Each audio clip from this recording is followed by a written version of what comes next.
야곱의 이야기는 지난번에 끝을 냈죠. 그런데 그 야곱의 그 생애에 있어서 12번째 아들을 얻으면서 곧바로 그 아내를 잃죠. 이 모습을 가져다가 바로 여자가 남자로 완성되어지는 그 그림, 아들로 완성되어지는 그림을 보자, 이렇게 얘기를 드렸어요. 그렇죠? 그래서 오늘 여자는 우리를 상징하는 거죠. 우리의 힘으로 도저히 구원할 수 없고 구원받을 수도 없고 또 아들이 될 수도 없는 그런 상황에 야곱이 내려오죠. 그래서 야곱이 내려와서 이제 거기서 여자들을 이제 잉태하게 하는데, 그 잉태하게 하는 아들의 숫자가 12. 그래서 성경 속에 12이라고 하는 숫자들을 이제 아들의 숫자로 보죠. 그동안 우리는 구약의 12지파로 보고 신약의 12제자 정도로 보았습니다마는 조금 더 이렇게 깊이 보면 바로 그 숫자는 아들의 숫자라고 하는 걸 알 수가 있어요. 그래서 실제로 그 지파의 수를 보면 12일 수가 없어요. 요셉의 아들 둘이 들어갔기 때문에 13이 되겠죠. 그러나 12이라고 말하고 있고, 신약의 제자들도 가룟 유다 대신에 이제 마띠아가 들어가고 거기에 이방인의 그 선지자, 그 제자, 그 누구예요? 사도, 이방인의 사도 바울이 들어가면 13이 되죠. 그럼에도 불구하고 꼭 12이라고 말하는 건 그들을 그냥 제자나 그 지파의 수로 보고 있는 것이 아니라 아들의 수로 보고 있기 때문에 그렇다. 그래서 야곱을 통해서 아들이 태어나면, 예수를 통해서 우리가 아들로 변화되어질 때 우리의 속에 있는 옛사람 여자는 이제 끝난다라고 하는 그림을 이제 35장 정도에서 우리에게 보여줄 수 있습니다. 자, 그 다음에 이제 에서의 이야기가 나오고 37장에 가면 이제 요셉의 이야기가 시작됩니다. 요셉의 이야기를 시작될 때 요셉을 성경에서 보면서 왜 성경이 아브라함의 하나님, 이삭의 하나님, 야곱의 하나님이란 말을 쓰면서 왜 요셉의 하나님이란 말을 쓰지 않을까라는 생각을 가지게 되죠. 바로 요셉은 바로 구원자 예수 그리스도의 상징이기 때문에 그렇습니다. 바로 그런 그림을 가지고서 우리가 성경을 이해하면 여기서 보여주고 있는 그 꿈이라든지 채색옷이라든지 그가 팔려서 이제 그 보디발의 집에 간다든지 감옥에 들어간다든지 이제 애굽에 들어간다든지 하는 것들이 바로 우리를 구원하고 계신 예수 그리스도의 그 행적을 담고 있는 상징적인 인물이라고 하는 걸 우리가 얼른 알아챌 수가 있죠. 오늘 그런 면에서 37장에서 요셉은 어떤 사람이었는가 이렇게 우리가 볼 수가 있는데요. 많은 사람들이 요셉은 정직한 사람 이렇게 말하고 있죠. 불의하지 아니한 사람이죠. 의로운 사람이란 말이죠. 바로 우리가 생각하고 있는 정직 정도가 아니라 이건 완전히 의로운 사람. 그 다음에 나머지는 어떻게 돼버려요? 나머지는 불의한 자 이렇게 나와요.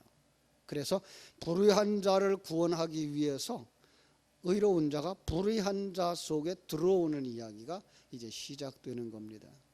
그래서 그걸 갖다가 성경 속에는 이제 옷에다가 비유를 해요. 그래서 성도들이 구원을 의에 그리스도의 의를 덧입고 그 안에서 의로운 자가 되는 그림 이렇게 그려내고 있고요. 더 쉽게 말하기 위해서 혼인잔치에 세마포 옷을 입고 나오는 신부들의 모습으로 이제 그려내고 있는 것 우리가 볼 수가 있습니다. 그런 면에서 야곱은 편애하는 사람으로 나오죠. 사실은요, 그죠? 편애할 수밖에 없죠. 하나님이 사랑하는 자는 사실은 불의한 우리들은 아니었어요. 우리는 다 타락해서 창세기 1장이 말하고 있는 것처럼 공허하고 혼돈하고 흑암의 상태, 이게 바로 우리의 타락한 모습이고 이게 우리의 모습이기 때문에 그 속에 누가 들어와요? 빛이 오시죠. 그래서 이 어둠을 물리치고 불의를 물리치고 거기서 우리를 빛의 세계로 만들어가는 구원의 이야기를 성경 속에 이렇게 아주 역사 속에 나왔던 형제들의 이야기 속에 담아서 우리에게 주시면서 당신들은 이렇게 사랑을 받고 있는 사람이야 라고 하는 것 가르쳐주는 말씀인 것을 우리가 볼 수가 있습니다. 자, 야곱은 그의 아들 가운데 요셉을 극진히 사랑했습니다. 성경은 그렇게 묘사하고 있어요. 사실 노년에 얻은 아들이었기 때문에 그렇다. 그래서 여러 아들들보다 더 사랑했다. 그뿐만 아니라 자기가 사랑했던 여인에게서부터 태어난 그 아들 요셉과 베냐민 그 중에 형이었기 때문에 그를 더 사랑했다라고 말하고 있죠. 실상은요, 자식이 열둘이라도 어느 자식 미워하는 자식이 있었겠어요? 누구를 더 사랑할 수 있겠어요? 오히려 그것 때문에 분란은 일어나죠. 그죠? 자, 그런데 거기에 아주 특징이 있어요. 그에게 채색 옷을 지었어 입혔다 이렇게 말하고 있어요. 특별한 옷이에요. 의의 옷이죠. 그만 의롭게 여겼다. 그래서 그가 하는 일이 참 2절 말씀처럼 그의 그 형제들의 잘못을 아버지에게 말하는 자라고 되어진 것을 볼 수가 있어요. 우리는 여기서 우리 주님의 사역, 그죠? 성자 하나님의 사역을 우리에게 보여주고 있는데 그건 바로 우리의 모든 형편을 아버지께 고하는 사람 이렇게 볼 수가 있습니다. 그것은 벌받게 하기 위해서 고하는 상황이 아니고요. 우리의 형편이 어떠한가를 아버지에게 고하고 더 나아가서는 용서를 얻을 수 있도록 이렇게 펼쳐나가는 중보자의 역할인 것을 우리는 알 수가 있죠. 그러나 그것이 세상 사람들의 눈에 비춰질 때는 어때요? 그게 질투의 조건이 되어졌던 것을 알 수가 있습니다. 그렇습니다. 요셉은 거기에 특징이 하나 더 있는데 뭐죠? 꿈의 사람이에요. 성경 속에 나오는 여러 꿈들, 그건 그냥 개꿈이 아니고요. 하늘나라의 이야기예요. 하늘나라 이야기. 지금 이 요셉이 꿈을 2번이나 꿨죠. 그 얘기는 뭐라고요? 반드시 성취되어질 일, 이런 얘기죠. 반드시 성취되어질 일. 그래서 성경 속에 꿈을 꿨던 사람들, 어떤 그 왕들이 꿈을 꾸고, 그죠? 바로가 꿈을 꾸고 해석을 못할 때 그들에게 꾼 꿈이 거의 다 반복되어져 되죠. 반복되어지는 건 뭐야? 반드시 이루어질 일.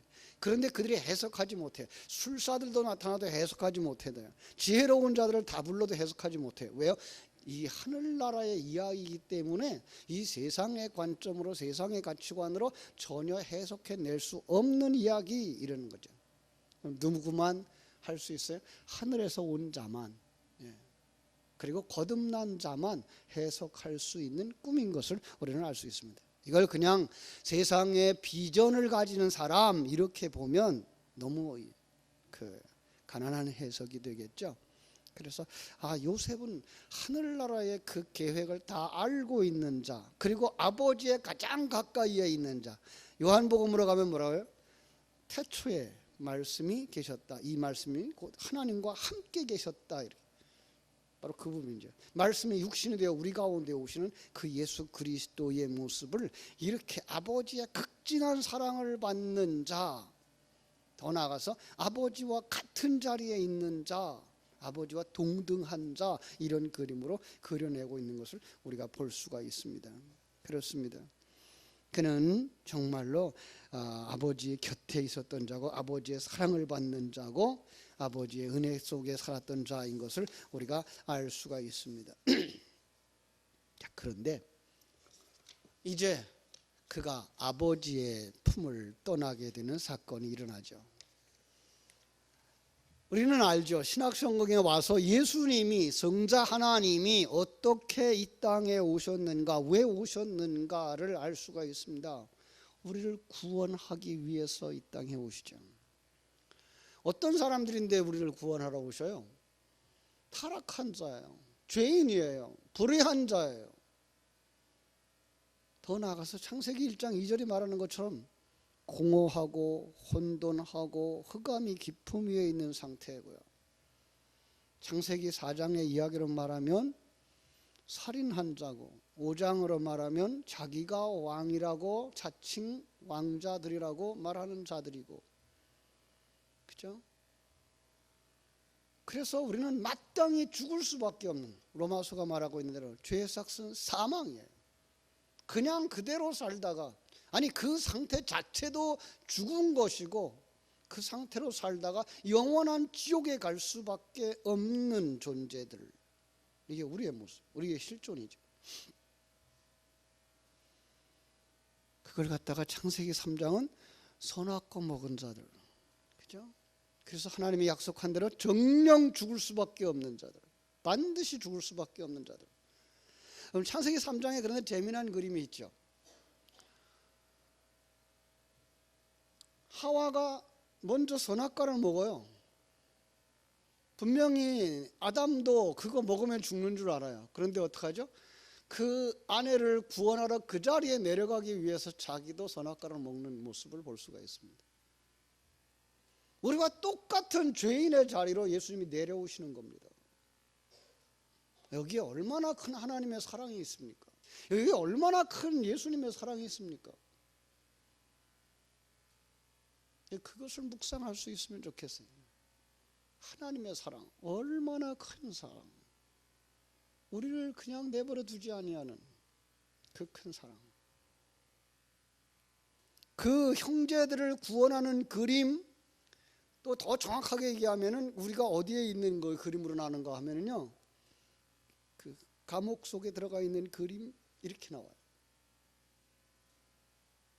그리고 보디발의 집에 들어가 있는 그림. 그래서 요셉이 거리로 팔려가는 거예요. 그들을 구원하기 위해서, 그것도 낮고 천한 종의 모습으로, 그리고 감옥에 갇히는 죄인의 모습으로 들어가는 거죠. 그러나 결코 그들과 결탁하지 않아요. 결코 그들과 짝하지 않아요. 그게 뭐예요? 보디발의 그 부인의 유혹을 이기는 모습이죠. 예수님이 분명 이 땅에 오셔서 우리를 구원하러 이 땅에 오셨지만 이 땅에 결탁하지 않아요. 전에 아브라함의 이야기를 하면서 그랬어요. 아브라함이 그 아내를 그 사람, 그 바로에게 시집 보내는 그건 바로 내가, 하나님의 사람인 내가 하나님의 언약을 분명히 가지고 있으면서도 세상 것을 부러워하고 세상 것과 짝하고 싶은 내 마음의 표현들이다라고 그렸어요. 그런데 예수님은 분명히 이 세상을 사랑해요. 요한복음 3장 16절이 말하는 것처럼 하나님이 세상을 사랑하사, 그죠? 독생자를 주셔요. 그 사랑해요. 그런데 예수님은 이 세상을 사랑하지 않아요. 그 속에 있는 하나님의 백성들만 사랑해요. 하나님의 백성들 하나도 잃어버리지 아니할 만큼 자기를 다 팔아서 그들을 산다고요. 그래서 자기를 파는 모습이 지금 여기에 일찌감치 그려져 있죠. 그들을 구원하기 위해서 어떻게 자기가 팔려가요. 그런데 여기는 왜 20냥밖에 안 됐을까요? 바로 그 당시에 미성년자였기 때문에 그래요. 미성년자 노예는 최고의 값이 20냥. 성년의 노예 값은 최고로 질이 나쁜, 가치가 없는 종일 때 은 30냥. 바로 우리를 사는 거죠. 우리가 어떤 자리에 있다고요? 우리는 가장 천하고 누구도 돌보지 아니하는 그런 노예의 자리, 종의 자리, 사단의 종의 자리, 버림받은 자리에 내려가 있는데 예수님을 다 팔아요. 그래서 은 30냥은 더 정확하게 말하면 예수님의 값이에요. 예수님을 다 주고 우리를 구원하시는 그 구원의 그림인 거예요. 그 사랑. 지식으로가 아니라 우리 정말 그 아버지의 사랑, 그리고 우리를 위해 희생하시는 예수님의 사랑을 우리는 이 새벽에 묵상하는 시간 됐으면 좋겠습니다. 내버려두면 어떻게 해야 돼? 지옥에 갈 수밖에 없어요. 내버려두면 어떻게 돼요? 멸망당할 수밖에 없어요. 그래서 오늘 우리가 정말 하나님의 그 안목을 가지고 봤으면 좋겠어요. 분명히 그냥 죄인이에요. 분명히 부족해요. 그런데 우리가 여호수아를 통해서 본 것처럼 정탐꾼들이 와서 본 것은 현실을 그대로 보고 고하는 것만이 아니라 뭘로 보았다고요? 믿음의 눈으로 봤다고요. 하나님의 관점으로 봤다고요. 하나님의 가치관으로 보았다고요. 용서의 마음을 가지고 봤고 측은한 마음을 가지고 봤고 그래야만 뭐가 일어나요? 그를 사랑할 수가 있어요. 주님이 우리를 그렇게 사랑하신 거예요. 주님은 우리를 그렇게 사랑하셨어요. 주님의 마음을 가졌다고 하는 우리들은 그걸 다 잊어버리고 살아가요. 이 세상적인 가치관으로 도로 돌아가 버려요. 그래서 질투하고 시기하고 불평하고 있는 그대로예요, 사실은요. 그러나 사랑의 눈으로 보지 못했고 사랑의 관점으로 보지 못하고 용서의 관점으로 보지 못하고 측은히 여기지 못하는 마음이죠. 주님의 마음은 거기까지 내려갔어요. 그래서 보디발의 가정 속으로 팔려갔어도 그들을 원망하지 않아요. 형제들을 원망하지 않아요. 감옥에 들어가서도 자기가 거기까지 들어가도록 만들어버린 여인을 불평하거나 원망하지 않아요. 왜요?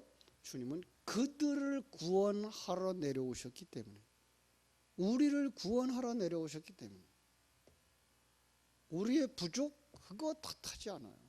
우리의 허물 그거 탓하지 않아요. 누구의 마음과 같아요?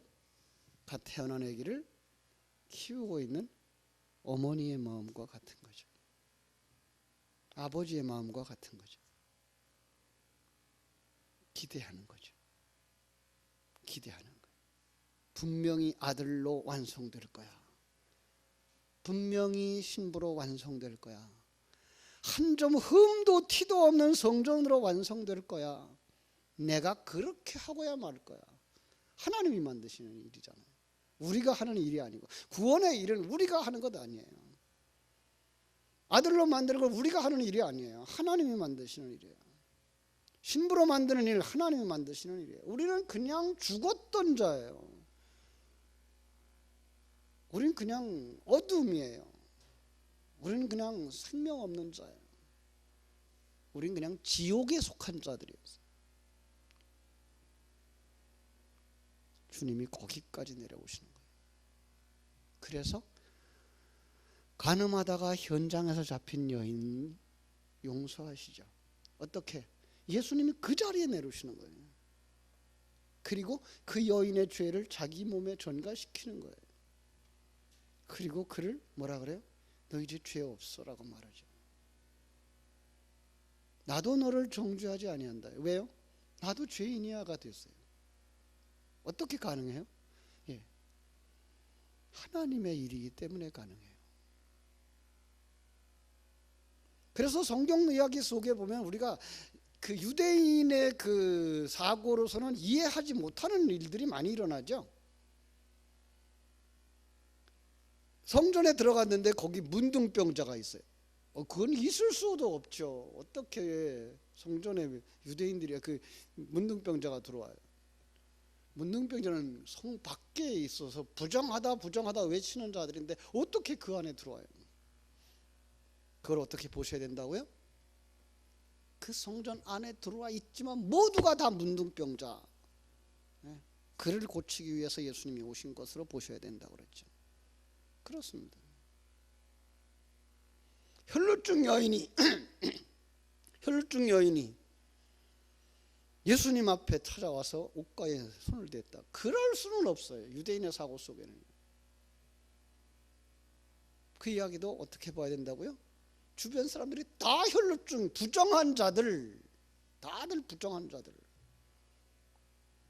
거기서 예수님에게 접촉된 자, 그만 정한 자 된다라는 그림을 그려내고 있는 거예요. 가끔 또 성경 속에 그런 얘기 있죠. 포도원에 심겨진 무화과 나무, 그런 법은 없다니까요. 유대인들은 그렇게 섞어서 심지 않는다니까요. 무슨 얘기예요? 하나님이 분명히 포도나무로 만들 건데 그가 근본이 무화과 나무더라는 거예요. 어떻게 해야 돼요? 잘라서 예수의 무화과 나무에 접붙여서 포도 맺게 하겠다는 거예요. 극상품 포도를 맺게 하겠다는 거예요. 하나님의 일하시는 거죠. 그런데 사람의 눈으로는 안 되는 거예요. 그래서 열매를 구하러 온 종들을 죽이고 때리고 아들까지도 죽이는 그런 그림으로 그려내고 있는 거죠. 성경은 바로 이런 이야기들을 하고 있는 거예요. 이게 우리의 이야기를 하고 있는 거지, 그들 그것도 못해주고 그렇게 마음이 약해서 그거 가지고 시기 질투하고, 그건 세상적인 가치관과 세상적인 이야기로만 보는 성경이에요. 성경은 그런 이야기를 하고 있는 게 아니라 주님이, 아니 성부 하나님이 우리를 구원하라고 성자 하나님을 보내셨고, 성자 하나님은 우리를 구원하시기 위해서 그 하늘의 높은 보좌, 하나님의 그 권세, 능력 다 내려놓고 여기까지 내려온, 내 자리까지 내려온 나 같은 자까지도 사랑하시려고, 내 대표가 되시려고 내 안에까지 들어오셔서 같이 십자가에 지자는 거예요.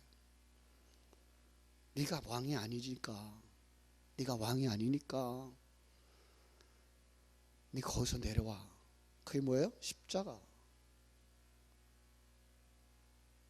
그리고 네가 머리가 아니니까 머리 잘라버리고 예수님을 머리로 달고 살아. 순교자. 그거예요.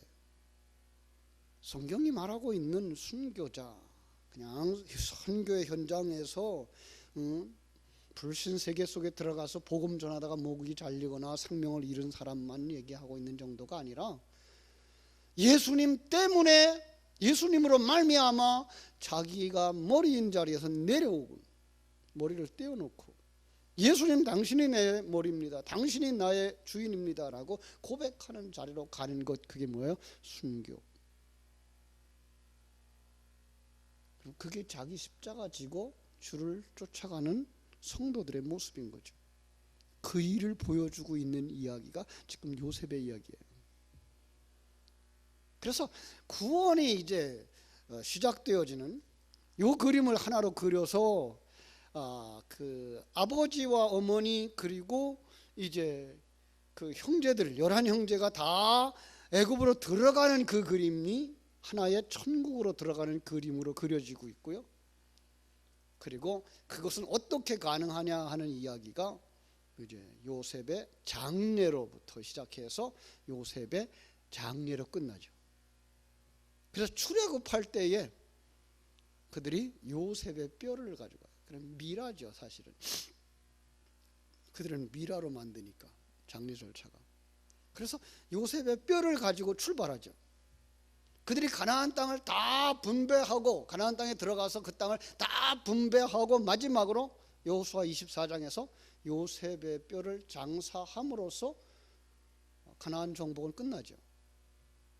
바로 그들의 구원의 역사, 애굽을 떠나고 광야를 거치고 요단강을, 홍해를 건너고 요단강을 건너는 그 모든 사건과, 그리고 남김없이 분배하는 그 사건, 정복하는 그 사건이 누구로 말미암아 일어난다? 예수의 죽음 안에서 일어나는 사건이다라고 가르쳐주고 있는 것을 우리가 볼 수가 있어야 됩니다. 깊은 진리를 우리는 성경 속에서 이렇게 읽어낼 수 있을 때, 성경을 그냥 재미난 역사 속 이야기나 우리 가정 속에서 일어나는 그저 인간들의 싸움의 모습이 아닌 하나님의 일하심의 모습으로 보아낼 수 있는 것입니다. 기회 있을 때마다 이 눈이 열려지도록 제가 멘트를 할 것이고 기도할 것이고, 여러분들 함께 하나님의 일하심을 성경 속에서 나와 함께 하시는 하나님을 성경 속에서 거울로 보시고 그 하나님과 함께 동행하는 삶, 주님이 나를 사랑해서 여기까지 오셨다고 하는 그 주님의 마음을 이 새벽에, 우리를 사랑하시는 그 아버지의 마음을 이 새벽에, 그리고 그들의 마음이 바로 내 마음인 것을 이 새벽에 들춰내면서 정말 하나님의 그 은혜의 자리에 들어간 자답게 이제는 사랑하며 살아가고 용서하며 살아가고 그리고 측은히 여기면서 살아가고 하나님께 영광 돌리며 살아갈 수 있는 하나님의 생명을 가진 자들, 바로 성도의 자리에 설 수 있게 되기를 주님의 이름으로 축복합니다. 기도하겠습니다. 아버지 우리 하나님, 크신 은혜와 사랑을 감사하고 감사합니다. 요셉의 출발의 모습, 그의 가정 속에서 아버지의 사랑을 받았던, 채색 옷을 입었던 이 야곱의 모습을 통해서 바로 요셉은 이 땅에 우리를 구원하러 오신 예수님의 상징적인 모습이었구나를 볼 수 있도록 우리의 눈을 열어주시기를 간절히 소원합니다. 그래서 정말 하나님의 마음을 느끼는 이 새벽이 되게 하여 주시옵소서. 내버려 두면, 아니 그냥 이 모습 그대로라면 그냥 지옥 자식이고 지옥에 떨어질 수밖에 없었던 가련하고 불쌍한 인생들을 바라다 보시는 그 아버지의 마음을 우리에게 허락하여 주시옵소서. 그리고 형제들을 위해서 자신을 희생할 수 있었던 요셉의 모습, 그 속에서 주님의 마음을 우리에게 허락하여 주시옵소서. 그리고 우리가 그 하나님의 마음을 가지고 주님의 눈을 가지고 다음 세대를 볼 수 있게 하여 주시옵시고, 내 곁에 있는 사람들을 볼 수 있게 해주시고 주님처럼 행동할 수 있게 해주시옵소서. 그들을 품고 그들을 사랑하고 그들을 용서하고 그리고 하나님 앞에 은혜를 구할 수 있는, 함께 성장과 성숙과 완성의 길을 갈 수 있는 복된 성도들이 되도록 축복하여 주시기를 원합니다. 저희들 아직 그 힘이 없습니다. 성령을 부어주셔야 됩니다. 진리의 말씀을 부어주셔야 됩니다. 하나님의 일하셔야 됩니다. 이 새벽에도 그 하나님의 일하심을 맛보아 알게 하여 주시고 성령으로 충만하게 해 주시옵시고, 부르짖어 기도할 때에 하늘문이 열리게 하여 주시옵시고, 아버지의 마음을 깨달아 알도록 따뜻한 마음, 그리고 자비의 마음, 용서의 마음을 우리 모두에게 허락하여 주시옵소서. 오늘 하루도 우리가 어떤 일을 만날지 알 수 없습니다. 어떤 환경을 만날지, 어떤 사건을 만날지, 어떤 사람을 만날지, 그러나 그때에도 하나님의 마음, 주님의 마음을 가지고 구원하고자 하는 마음 가지고 그들을 품을 수 있게 해주시고 사랑할 수 있는 하루 되게 하여 주시옵소서. 예수님의 이름으로 기도하옵나이다. 아멘. 하늘에 계신 우리 아버지여,